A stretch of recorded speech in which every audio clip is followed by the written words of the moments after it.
It takes more than making it through the first 4 chapters of the Rust book over and over again to be a great software engineer. This is episode 201 of the Soft Skills Engineering Podcast, and I'm your host, Jamison Dance. I'm your host, Dave Smith. Soft Skills Engineering is a weekly advice show where we answer all of your non-technical questions about the technical field of software development. Someday I'll make it all the way through. Have you seen that How to Draw an Owl comic? I think so. Where it says first you draw 2 circles, and then you draw the rest of the owl? Yeah.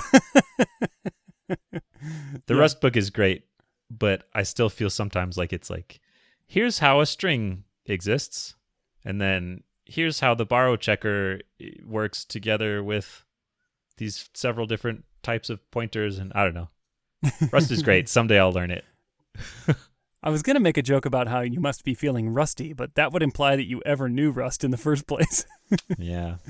Rust is where the grass is greener right now. Yes. You know, like there's always some other language that will be better than what I'm working with right now. And I can't wait to learn Rust and find new greener grass after that. That's true. You can't even see the new grass until you've gotten to this current grass. Yeah, the grass is always greener. I mean, there's like a halting problem thing there, yeah. Right? Like, how do you know? Maybe you have to find the greenest grass at some point, but you can never tell. Anyways, I'm in over my head. Dave, do you want to thank our patrons? Yes, thank you to the following people: Dustin McBride, Vinlock, Braden Keynes, Chris Hogan, Dennis Bogdanov, Evgeny Sladkowski, John Grant, Luis Santos, Luke Bayless, Nick Hathaway, Nick Cantor, Philippe John Basile, the Agile Ventures Charity, Sean, Sonic the Hedgehog, Stanley Tactical Radio, Stephen Armand Lee, Taras Harouk, Maple Syrup, Travis, and Zach Grannon. If you'd like to support the show, you can go to softskills.audio and click on Support Us on Patreon. And if you do, we will send you an invite to our Slack community, which has been growing like crazy. There's over 250 members there now. It's super fun, lots of good advice, great connections, and you can be one of them for the low, low price of $1. Yeah. I mean, technically, it's more than $0. So yeah. I don't know what the lowest amount Try you it. can donate Yeah, is. figure it out. 1 cent. 100.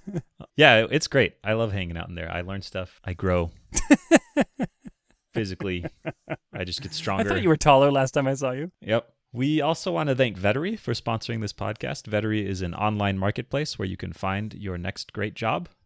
You can go to vettery.com/softskills and sign up there, and you'll hear more about them later on. Do you want to read our first question, Dave? You bet. This comes from a listener named More Than I Signed Up For. They say, I started a new job 6 months ago, and a lot has happened since then. I signed on as a junior dev and have since been given more and more responsibility, including, but not limited to, deploying and releasing after hours, shared responsibility with the resident senior devs for reviewing pull requests, and aiding in the creation of new processes and overall advancement of our company's software development process and culture. How soon is too soon to ask for a raise after starting a new job? You can ask before you start, technically. Hey, I'd just like to, as part of this salary negotiation process, can I also ask for a raise? I mean, actually, I said that because I thought it would be a dumb joke, and it is. That's not a good joke. But it is a thing that has happened in real life, where I worked at a place where we hired someone, and as part of hiring them, we'd bring them on at one rate and then say, if you're meeting expectations, you'll move up to this rate at 6 months, kind of like built into the contract. So it might be a thing. I've done that as well. 6 months back, but you're 6 months too late Yes. to do that, it sounds like. At first, I was reading this question because the very first extra responsibility was deploying after hours. And I thought, oh boy, the new kid gets dumped on, you know? Yeah, it sounds like they're very grateful to have you there because they can have you do all the stuff they don't want to do. Yeah. Shared responsibility with the resident senior devs for reviewing pull requests. This is interesting because it sounds like the question asker has an expectation for what they signed up for, or their name is literally more than I signed up for. It's unclear. But and this is not it. It did not include reviewing pull requests, contributing to processes, deploying after hours. And I think you need to figure out what that expectation is on your side and also on the company side. Because maybe they did expect you to do this. Maybe it was like, yeah, you'll review pull requests. Everybody reviews pull requests. You just might not have as much context to contribute, but we participate equally. And same with deploys. It could be their expectation that this is a normal thing that everyone does, and like it's not some earth-shattering above and beyond the Call of Duty extra effort that you're deploying. It's just what everyone does. So you want to make sure you don't push really hard for a raise, and then they say, but you're doing the thing we want you to do as a junior at your level. Like there's no, your reward is to not get fired. Right. Congratulations. Yeah, that's a really good question. You should find out. So what if they do find out, and they find out they have exceeded the expectations? The expectation is that they would hide in a dark corner and write code slowly and poorly, and they're doing more than that. So is it too early? I think absolutely not. I think it's basically never too early to start asking for a raise, because even if it technically is too early per whatever HR policy, you start asking now and you plant the seed for later when it's not too early. Yeah, there's sometimes this built-in clock that starts when you ask and goes like 6 months or a year or whatever. Mm-hmm. And if you haven't started the clock ticking, then yeah, that's interesting. It also depends on your company's formality here. Some companies have, they'll adjust your comp on your 1-year anniversary. Some companies adjust everyone's comp at the same time in the year. And some companies have no formal plan whatsoever. So you need to figure out what's going on in your company and then figure out what you need to do to get on the train at the right time. Is that a question you can just ask? Oh, yeah. Can you just say, hey, how does comp work? Mm-hmm. Yeah. And who do you ask? And well, you just ask your boss. Well, no, what you do is you ask the office gossip. The squealer. And when you say how does comp work, you mean like how many dollars get into each person's bank account? Yes. I think there are ways to ask this question that can be more comfortable for someone who hasn't talked about these topics a lot, because I think for some people it feels weird to approach, say, your boss and just say, hey, when am I going to get my next raise? Yeah. But one way you can do that is you can say, hey, what's our company schedule for compensation adjustments or comp reviews? Yeah, and that would shake out if it exists. It's possible that you haven't been through one of those if you joined at the right time 6 months ago. And if it's been 6 months, I'm actually surprised you haven't heard about this, because companies, well, okay, I was about to paint the entire industry with one stroke of my magic brush, but most companies I've worked out are pretty transparent about what this process is, at least the schedule for the process. Yeah, it definitely is a bigger company thing, though. I feel like most smaller companies, it's a little more loosey-goosey, so... Yeah. That's even more reason to bring it up early, is because no one else will bring it up for you, potentially, at a smaller company without a defined process. Yeah, for sure. Okay. So how do you do it? First of all, the reason I said it's never too early is because there comes a time in the comp review process when it is definitely too late. And that is after the decision has been made. And a lot of times that decision is made months before you're informed about the decision. So getting ahead of this is really important. So if you do the sleuthing and figure out what the schedule is, and then you go talk to your boss and you tell them, like, point blank, I think I want to earn X. And, if they're an excellent boss, they might tell you, well, you need to do A, B, and C to earn that much salary here, which would be great, because then you have something concrete you can work on. But at the very least, they now know what your desire is. And I got to tell you, having been on the other side of these discussions, when someone comes to me and says, I want this much, it does plant a little seed, a little planetoid vibrating in my brain that, reminds me this person wants this. And even though we pride ourselves on being so unbiased and so, data driven, when it comes to these things, you can influence the outcome. Yeah, I mean, that's a good point. There are places that try to avoid this problem by having defined salary levels. And I don't think I've ever seen one. It probably exists. I can't think of one where it's so strict that there's literally no wiggle room. Mm-hmm. But some places try and get around this problem of like the person who complains or agitates more for a raise gets a raise, and people who don't by just having these very strict criteria of you're in this location, you are in this role, here's how much money you get. Right. But then the problem turns into like negotiating for role versus for money. Right. So I feel like there's always some subjectivity in here where there's room for you to present a better or worse case. Well, I got to tell you, I think this is a good time for a story, which is right when I got out of college. I started my first job in June of the calendar year. And this company did what they call a focal review, which is where everyone gets their comp changes at the same time every year. And the review time for this company was like October. And so what that means was that after 4 months being on the job, when I hit my first October, they said, you're too new to do a comp change, so we're keeping your comp like it was. And then when the next October came around, it had been 16 months. And remember, I was fresh out of college, so 16 months with no discussion on comp is kind of a long time for a 20-something young kid who doesn't know anything about how this works, and also is pretty sure I kind of got lowballed during the negotiation process when I started my first job. So Yeah. when I finally got to that review time, my manager sat me down and said, Dave, you did a great job over the last year plus. You're one of our top performers. And this was a mega gigantic company. And so he had very little room that he could move my money around.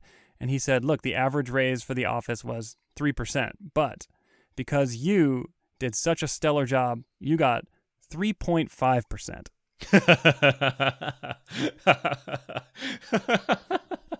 Did you calculate how much money it was? Oh, yeah. It was probably like hundreds of dollars or something. Oh, yeah. It totally was. I mean, I'll tell you, Yeah. It was like I was making $49,000 at the time. So whatever 0.5% of 49,000 is. Anyway, so I was actually really upset by that because I had done so much for this company. I just thrown myself into the That's work. $245. For the whole year? Yeah. I Oh. think unless I did my math wrong. So that's like $20 a month pre-tax. Yeah. That's like Congratulations, you can order one taco a week extra from Taco Bell. the cheap taco. Treat yourself, Dave. Anyway, I actually quit that job the very next week because I was so upset by this. And Really? Yeah, I did. And I got a $10,000 raise to go to my next job. So it's like, take that $245 raise.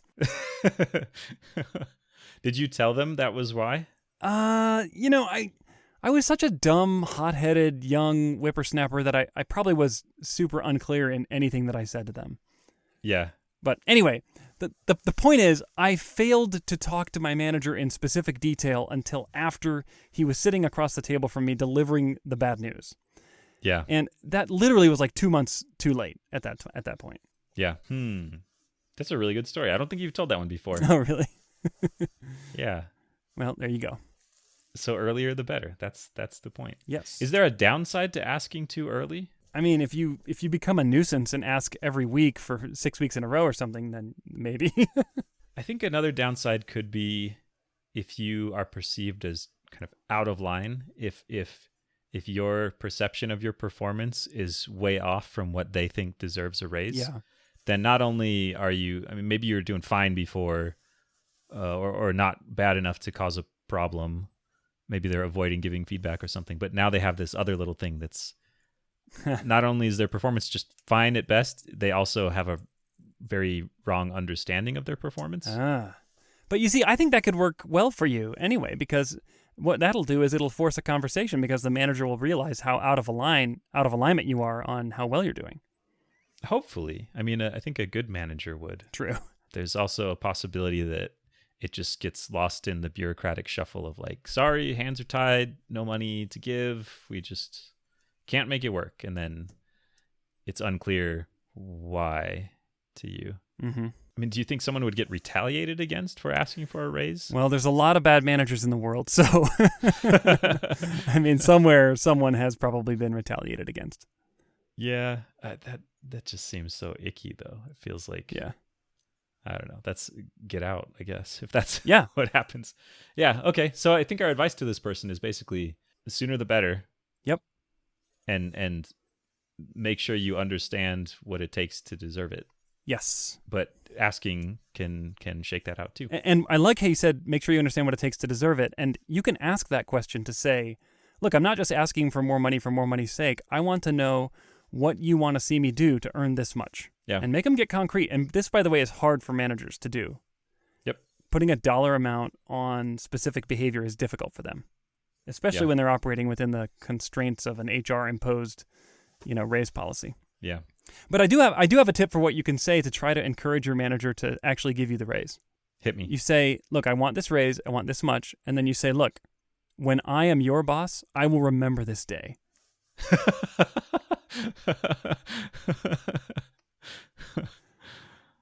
All right. I think the question is answered. If you've been a software developer at the same job for a few years, it might be time to start looking around. Quit your job is our favorite advice, but first you should probably find a new job. Trust me, it is better this way. Check out a service called Vettery, which matches developers with employers based on what you want, like your location, salary requirements, and technologies you want to work with. I actually signed up myself, and within a week, they sent me an opportunity that looked really good. My current approach to job seeking is tweet dumb stuff and hope the company notices me. So this sounds like an improvement, I think. Yeah. Once you sign up, you get a consultant to help you find opportunities. I also like that Vettery lets you specify your salary requirements early rather than going through the whole interview process only to find out, your salary expectations were way off. That actually happened to me in an interview. Would have been nice to avoid that. You can start using Vettery without reversing a linked list on a whiteboard too. They don't have a coding test to sign up. If you are thinking about taking our advice, the soft skills engineering patented advice and quitting your job, check out Vettery. Go to vettery.com/softskills to sign up. That's vettery.com/softskills. If you use that link, you will help support the show. And if you get a job through Vettery, they will send you $300. Thank you so much to Vettery for sponsoring the show. I'm going to read our next one. Okay, this is from a listener named Andrew.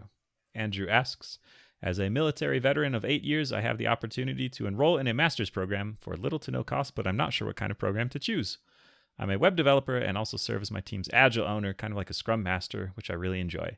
In fact, before I got my first dev job, I trained in Scrum to try to get a leadership role in the software industry and use my bachelor's in engineering management.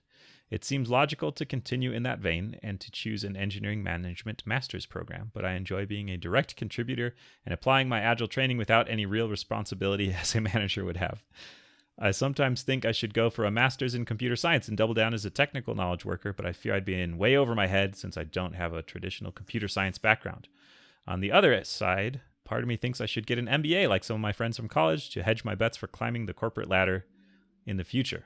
On top of that, lately I've been very interested in learning about design. I'm just not sure what to do, and I have a habit of making big decisions with my head instead of my heart, which sometimes leads to 8 years of military service, which I don't much enjoy. So I'd love any advice I can get. Thanks. Soft Skills Engineering is my absolute favorite software industry podcast. Why, thank you, Andrew. Oh, thanks. I love how Andrew says, I have a habit of making decisions with my head instead of my heart. And I thought, wait a minute. Don't most people have the opposite problem? Yeah, I think so. I think I even read it backwards. Head instead of heart. So it seemed like a really good plan to do 8 years of military service. And then I assume he found himself not loving it. Oh, so maybe he did the math, but didn't. Made the pros and cons list. Yep. And he left off the con that but I will hate this. Yeah. Yeah. I think that's actually great that you make decisions with your head, not your heart, though. I guess really you need this ties in so perfectly. A good friend of mine did a master's degree in engineering management at Stanford a few years back and took a class on how to make good decisions. And you would think that a academic institution would focus on just like how to be a cold-blooded, logical, analytical decision maker. But no, the class was all about how to balance head and heart. It was like talking about, it said lay out all the pros and cons, do all the analysis, and then take a step back and see how you feel about it. And I was like, that's interesting. And you didn't even have to go to Stanford. You just had to talk to your friend. I saved thousands of dollars. Same education. It saved so much time. In fact, I went ahead and updated my LinkedIn profile to say that I have a Stanford degree now. Stanford trained. It's a transitive master's degree. I read a book by someone that has a master's degree. Yeah, so it's kind of a core assumption that they will go to a master's program because it's cheap. Yeah. I mean, you can just not do that too. Yeah. That's not, there's opportunity cost. Even if it's cheap for you, I mean, maybe it'll be a part-time program so you wouldn't have to give up a job, but then you're giving up your time. This is a very good reason to invoke an opportunity cost analysis, don't you think? We should probably talk about what opportunity cost is, huh? Yes. Do you want to explain it, Dave? No, you brought it or up. Do you want to laugh at me while I explain it? Okay. You have to do it. I mean, I have a transitive master's degree from Stanford, but I think you would be more suited to explain this. My backpack has a master's degree because my dad took it to school. It's been passed down to me. Opportunity cost is where you choose one thing, but you're giving up choosing a different thing. So it's like, what value are you giving up by not doing this other thing, sort of. Okay. So for a master's program, the opportunity cost would be like the cost of just not doing a master's and having more free time or focusing more on your current job or whatever you do at that time, kind of like the next best option. Right. So like if you have a family, the cost could come in the form of lost family time. Yeah. It could come in the form of lost dedication to your employer because you're going to be out doing homework and class assignments and stuff. Yeah. And that make no mistake, that is a cost, right? It's a big one. And in this case, that's basically the only cost. Yeah. Free is weird. It doesn't say little. Well, it does say little to no cost, but yeah, free definitely ignores opportunity cost. There's a restaurant around here, I guess it's around everywhere, that has like a free sandwich day, and people will line up for hours to get their free sandwich.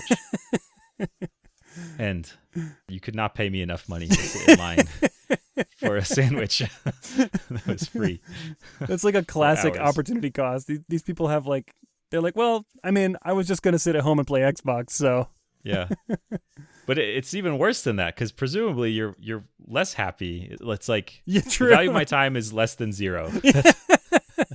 That's what you're saying. I don't know. Anyways, opportunity cost. Yes. Think about that. Yes. And it also depends on your goal. Like if you want to get into engineering management or into individual contributor work, I don't think a master's it's a clear path to that necessarily. So let's lay out the options here. So we have no degree to continue, a CS degree, engineering management degree, an MBA, or some kind of design master's. I think those were roughly the 5 options that we were looking at.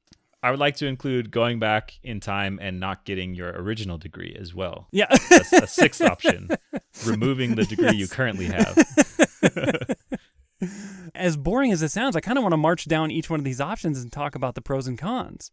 March me down. Okay, let's start with, we already talked about the no degree. I mean, the pro of the no degree is that you can focus more on your work and your personal life, and maybe you could get into tennis. I know you've always wanted to get into tennis, so just think about that. Now, let's talk about computer science. So you already have a full-time job as a web developer, so you already have a foot in the industry. A computer science degree is a great way to get a foot into the industry, but you already have that. And so once you're already in the industry, going back and getting a master's degree in computer science, I'm not totally sure it's going to give you a leg up to the industry that you're already in. What do you think? I agree with you. My impression of masters in computer science is that they're relatively theoretical, but they're also not deep enough for you to go get a job as a researcher or a scientist at a company. So it's this weird mix of it's not pragmatic in that it'll help you in your day-to-day writing web developer code. Yep. And you won't be able to get hired as an AI developer or Yes. engineer or something like that. And I think there's a really strong chance that given that you don't have a bachelor's degree in computer science, that absence, that foundational gap might cause you a lot of struggle in a master's program. Yeah. I mean, if you are interested in it, I think it would be rad. Yeah. It's probably fascinating if you like that kind of stuff. If you're not inherently interested in it, though, my gut is it would not advance your career a whole lot. I agree. Now, I do have an interesting story on this front. I have 2 friends. Well, I have many more than 2 friends who did this, but I have... I have 2 friends. Yes, no, I have 250 friends in our Slack community. Yeah, true. Okay. But I have 2 friends who went down this master's degree path with different motivations. And I want to just tell their stories briefly because they had different outcomes and they went in for different reasons. So the first friend got a master's degree and he was already gainfully employed at the same company as I did. And I asked him, why are you doing this? And he says, I'm doing it to make more money. And I just looked back at him and said, you're not going to make more money with a master's degree. But that was his only motivation, was the money. And I think in hindsight, I was probably right. Now, you can always find examples of people who got the master's degree and have more money than people who don't have the master's degree. But in this case, I make more money than him. Okay, so setting that aside. Who got the last laugh now? And I did not get a master's degree. But then I have another friend. So this guy, I actually said, the first guy, I said, look, don't get a master's degree. I think you're wasting your time. Yeah. He ignored me, got it anyway, and he's doing fine. But the second friend got a master's degree because he loves computer science and he loves programming languages and he loves compilers and he loves theoretical stuff, and he was going to spend all his time studying and fiddling with this stuff anyway. So he went and got an online master's degree from a well-known university, and it's been great for him. Plus, when he came back to work, he insisted that everybody call him master, which how do you put a price on that? It's whatever the price of enrollment plus his time. Yeah. So, and him, I actually said, yeah, you should get a master's degree. This is great. And he just loved it. He loved all of his courses. He produced a master's thesis that he still references now 10 years later and shares with people because it was a pretty practical, relevant thesis. In fact, I just went to lunch with him yesterday and he was telling me about how he was citing his own master's thesis to settle an argument at work, which is like the best thing ever. Yeah. So, these are two cases where I think in neither case did it really increase their earning potential significantly, but in one case, they just absolutely loved it. Yeah, you brought up a good point about credentials and breaking into the industry, where if it can be harder if you're on the outside to get in without kind of outside validation and credentials. But if you're already in there, you already are developing a network, like theoretically, you should be able to kind of get your next job based on what you have produced in your current job. Yes. Yeah, so it sounds like you're leaning no on the master's in computer science unless it's an inherent interest of yours. Exactly. And I think one way to assess this is to ask yourself, what doors will open as a result of each of these degrees?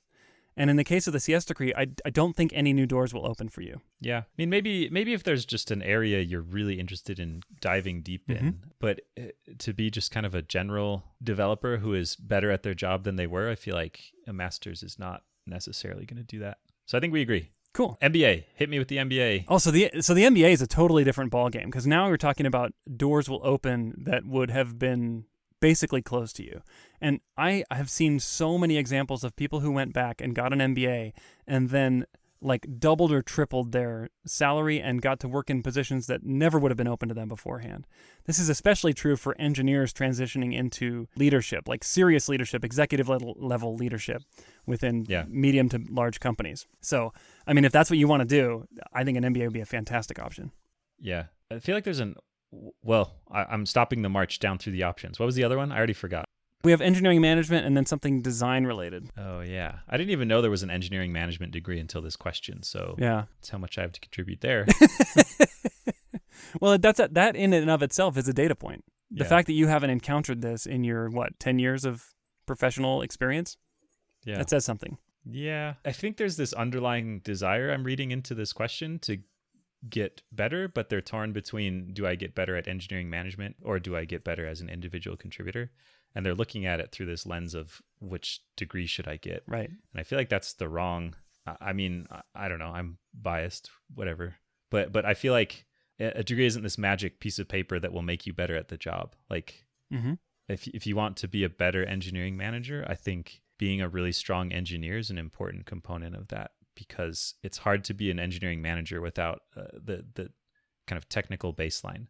And you don't have to, the skill sets are different. Like being a great engineer will not make you a great manager, but not having a strong individual contributor background will make you a worse engineering manager. Okay. So I'm not sure how long Andrew has been in his current role, but it does feel very much like if he's worried about moving into engineering management, like how do I get that credential that proves I'm ready? And it feels like kind of the wrong question to me in a way. I would say that probably more than 90% of the engineering managers that I know, and I know a lot of them, do not have anything besides a engineering undergrad or master's degree.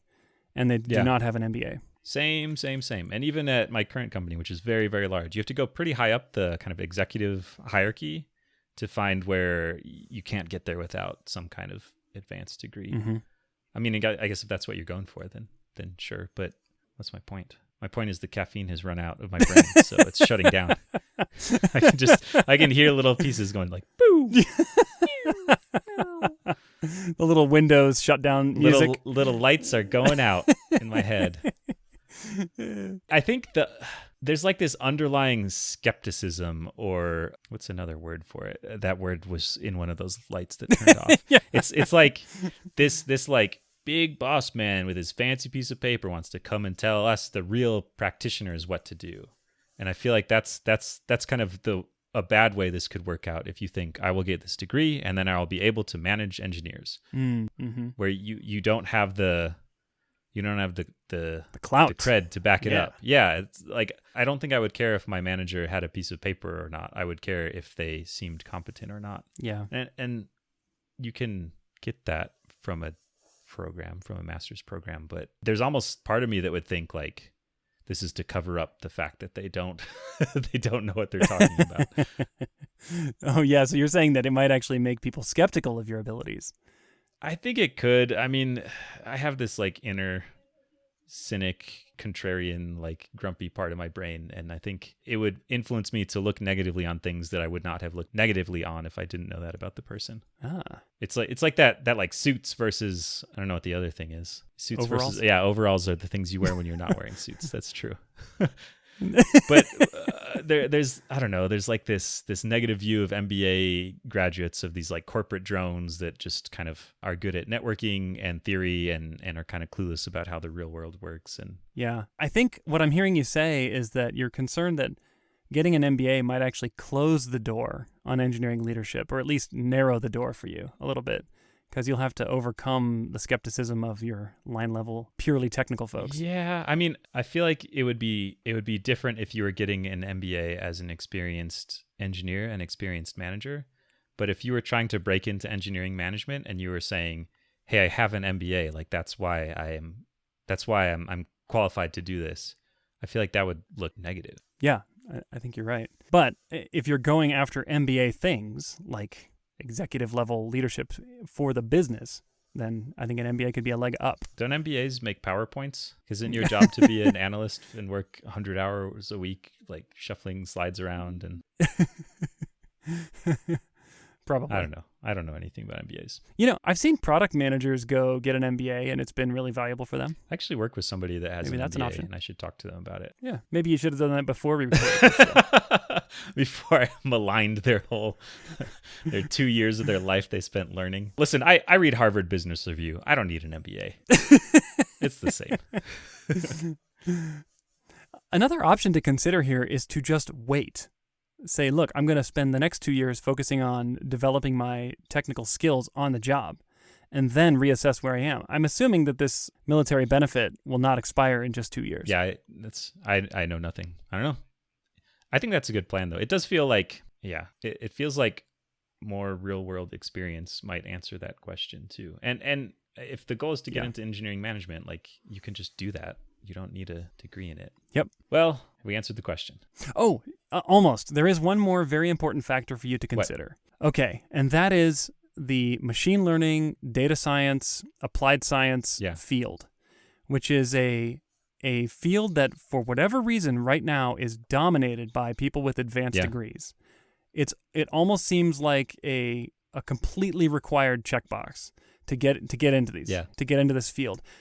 Probably 90% of the people that I know at my company who are working in machine learning as not okay, so this is a little bit complicated, but there are machine learning engineers whose job is to like build ML infrastructure and, deploy ML models. But then there are also the machine learning scientists who actually design, develop, train, and who deliver the actual machine learning science artifacts and the research and, the documentation.